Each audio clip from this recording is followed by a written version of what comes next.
He was a portly, balding man of few words, and Angus could tell that he was going to be hard work. Bernard smiled at the client. "Let me introduce you to Angus Lovejoy and his partner Brian Finkel. These two reprobates created our award-winning Real Fires campaign." Angus and Brian stepped forward and shook the limp, pudgy hand of the client, who still hadn't said a word. "Well, chaps, I think we may as well cut to the chase and reveal our proposed campaign to Gary here.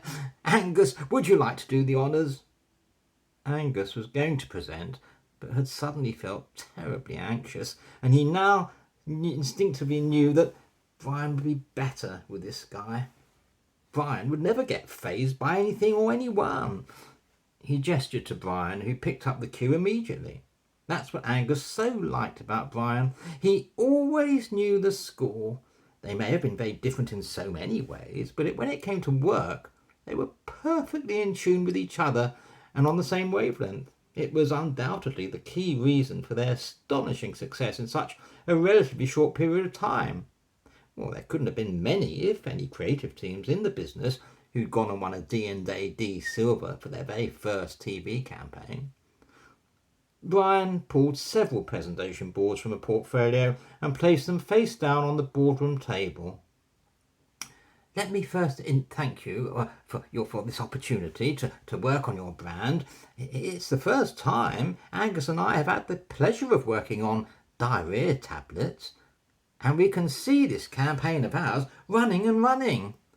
To kick off, I'm going to present you our strapline for the campaign. As you know, your product is purchased predominantly by holidaymakers, so we have built our campaign around this premise and propose to run this strapline on all work that we produce, whether it be in print, TV or radio."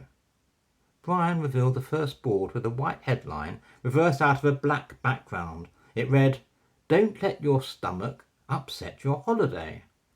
Bernard chuckled to himself while the client sat stony-faced and totally unresponsive.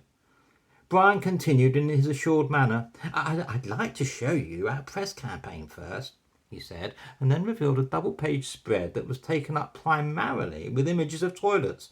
Underneath each was a location such as the Empire State Building, New York, the Uffizi Gallery, Florence, La Scala, Milan, and so on. "As you can see," continued Brian, "we have here a veritable smorgasbord of public conveniences around the globe, and our headline reads, 'Tourist spots to avoid this summer.'" At this point the client scowled and chose to speak. "There seems to be a careless error in your layout." "I beg your pardon?" "Yes, a careless error. Third toilet from the bottom, right. It's all skew width. Like I said, a careless error."